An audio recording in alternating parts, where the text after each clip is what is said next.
Hi, I'm Melanie Barr. Welcome to the She Built It Experience with Melanie. You're here because you want to experience the life and business that you crave.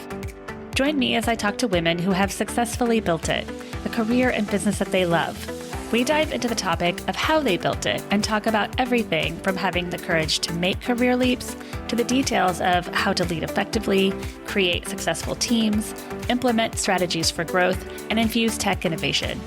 Magic happens when we focus on the part of ourselves and our business that brings us joy. So let's dive in. How do you make sure to find and live your joy each day? I ask this question at the end of every She Built It podcast episode, and what I love about it is that the answers are all so different. It's so important that we listen to ourselves, honor ourselves, and give ourselves the grace and space to be who we are. Here are 5 ways that recent guests make sure to find and live their joy.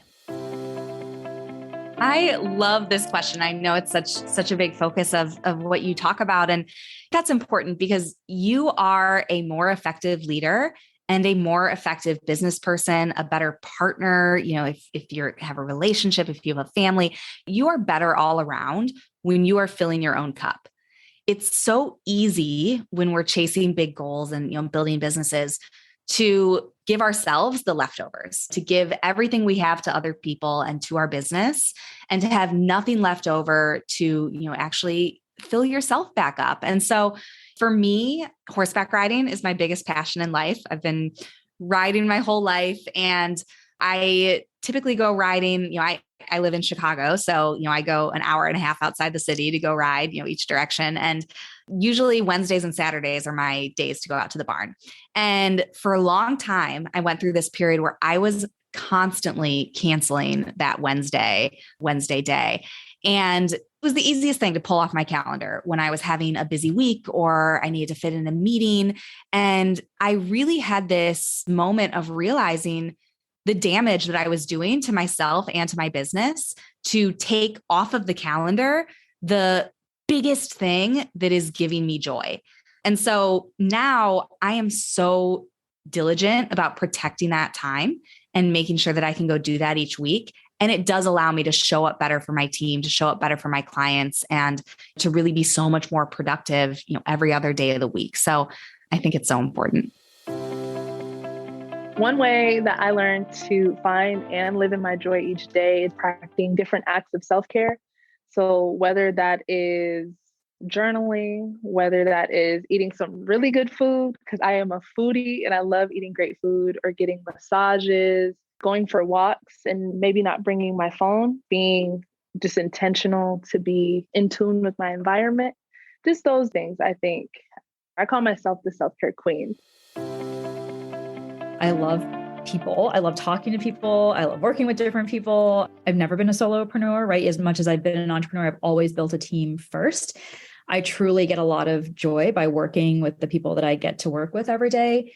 That was true in the restaurants I loved working with. It was true in the nonprofit jobs I had. It's true at my first company and all through these pivots. And it's true today. So I think that is the thing that I find the most energizing, is who I get to show up with every day, and the problems and the conversations that we get to tackle, and the ways that the teams that I've built and the people that I've hired have always pushed me in ways that I sometimes are hard. I do find challenging sometimes, but I think giving people the space to do that, I've grown so much as a result of the people that I've had the privilege to work with and have hired. It's all been a learning experience. I'm really motivated by the people that I get to show up with every day.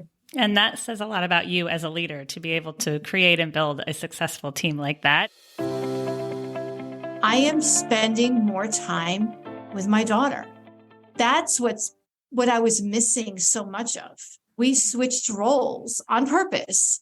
My husband had the job that was working from home, and he had the time to pick her up from school. He would take her to soccer practice. They were together doing all these life things without me. And I didn't want that anymore. And that's why I don't work at home anymore. And even if it's just sitting next to my daughter, having mindless conversation, that's where I'm happy. That's what I was missing. I love that you took the time to listen to what it is that you need. And this conversation, I know, resonates with a lot of listeners, because when you love what you do and you have a family, there's a lot of pull there. Oh, And yeah. when you really like what you do, it's hard to find that separation. So good for you. Today, too, we're constantly distracted. We have our phones.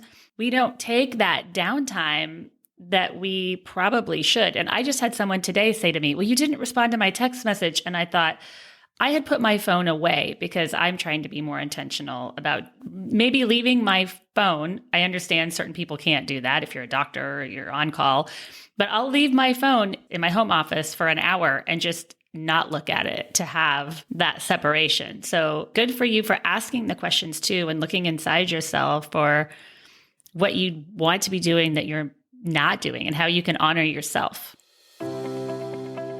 I just try to talk to my best girlfriends.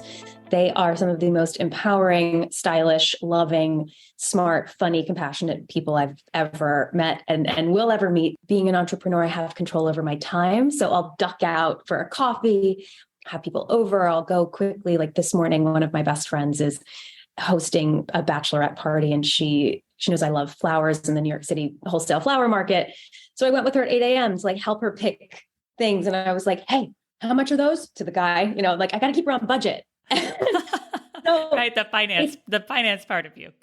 Exactly. I was like, girl, what are you trying to spend? Okay. Noted. All right. Those are $35 a bunch. So it's like, it comes through in everything I do, just nourishing my own spirit with the people around me. So again, personal board of directors, just making sure that you are allowing yourself to enjoy the blessings that are already in your life, in your world, while you are sort of heads down building. What would we do without our girlfriends, right? I mean, that's why I wanted to start She Built It, because I have supportive men in my life, but there's magic happens when women get together and support each other and share friendship. What are the ways that you make sure to find and live your joy each day? Reach out to me. I'd love to know the answer. Thank you for joining us today. I'd love to hear from you. Reach out to me at hello@shebuiltit.com on our She Built It website or at She Built It on social. Thank you to my editor, Rich Streffolino, who always makes us sound good. Until next time, let nothing stop you from experiencing the life and business that you crave.